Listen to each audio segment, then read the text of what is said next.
गांव के एक छोटे से कस्बे में अर्जुन नाम का एक गरीब लेकिन ईमानदार लड़का रहता था। उसके माता पिता बहुत मेहनती थे, लेकिन गरीबी ने उन्हें संघर्ष करने के लिए मजबूर कर दिया था। अर्जुन का सपना था कि वह अपने परिवार को इस कठिन परिस्थिति से बाहर निकाले, लेकिन उसके पास संसाधन सीमित थे। फिर भी उसने कभी बेईमानी का सहारा नहीं लिया और हमेशा सत्य और ईमानदारी की राह पर चला। अर्जुन हर दिन सुबह उठकर अपने पिता के साथ खेतों में काम करता और फिर गांव के बाजार में सब्जियां बेचने जाता। वह पढ़ाई में भी अच्छा था, लेकिन घर की आर्थिक स्थिति के कारण वह ज्यादा पढ़ाई नहीं कर सका। उसकी माँ उसे हमेशा सिखाती थी कि ईमानदारी ही इंसान का सबसे बड़ा धन होती है। अर्जुन ने यह बात अपने दिल में बसा ली थी। एक दिन जब अर्जुन बाजार में सब्जियां बेच रहा था, तभी एक अमीर व्यापारी वहां से गुजरा। व्यापारी बहुत बड़ा कारोबारी था और कई शहरों में उसकी दुकानें थीं। उसने अर्जुन से कुछ सब्जियां खरीदी और उसे 500 रुपए का नोट दिया। अर्जुन ने जल्दी से पैसे अपने थैले में रख लिए और बाकी का हिसाब करने लगा। कुछ देर बाद जब उसने अपने थैले को देखा तो उसे एहसास हुआ कि गलती से उसे 500 रुपए का अतिरिक्त नोट मिल गया था। वह असमंजस में पड़ गया। उसके घर की हालत खराब थी, उसके पिता बीमार थे और यह पैसे उनके इलाज में मदद कर सकते थे।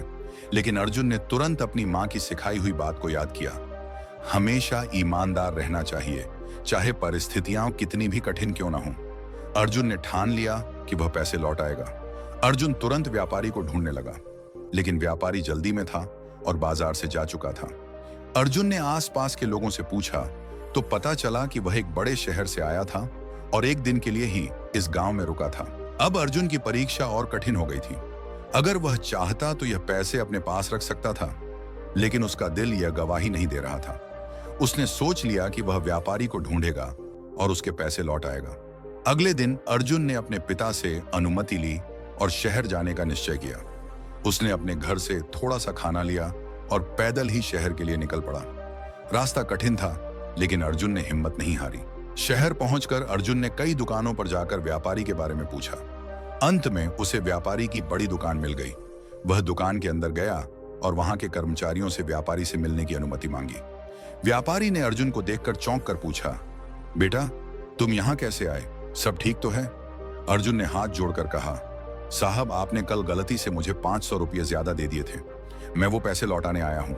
व्यापारी ये सुनकर हैरान रह गया। उसने सोचा, आजकल के समय में लोग पैसे मिलने पर उन्हें छुपा लेते हैं, लेकिन यह लड़का इतनी दूर से सिर्फ पैसे लौटाने आया है।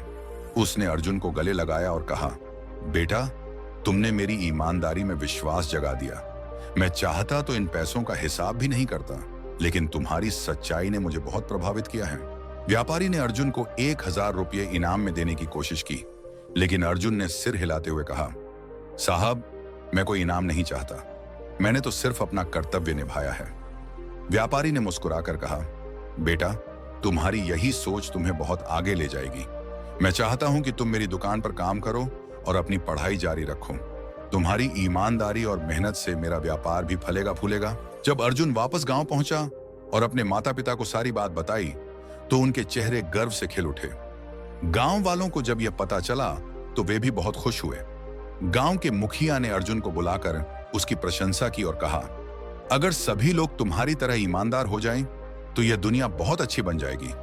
व्यापारी ने अर्जुन की शिक्षा का पूरा खर्च उठाने का फैसला किया और उसे अपने व्यापार में शामिल कर लिया। अब अर्जुन के पास एक अच्छी नौकरी भी थी और पढ़ाई का भी मौका मिल गया था। कुछ ही वर्षों में अर्जुन ने अपनी मेहनत और ईमानदारी से बहुत तरक्की कर ली। अब वह अपने माता पिता का अच्छे से ख्याल रख सकता था और गांव के अन्य गरीब बच्चों की भी मदद करने लगा। सीख इस कहानी से हमें यह सीख मिलती है कि ईमानदारी का इनाम देर से ही सही, लेकिन जरूर मिलता है। कठिन परिस्थितियों में भी हमें सच्चाई और ईमानदारी का साथ नहीं छोड़ना चाहिए। अर्जुन ने अपनी ईमानदारी से न केवल अपना जीवन बदला, बल्कि दूसरों को भी ईमानदार बनने की प्रेरणा दी। अगर हम भी जीवन में ईमानदारी और सच्चाई को अपनाएं, तो निश्चित ही सफलता और सम्मान हमारे कदम चूमेंगे।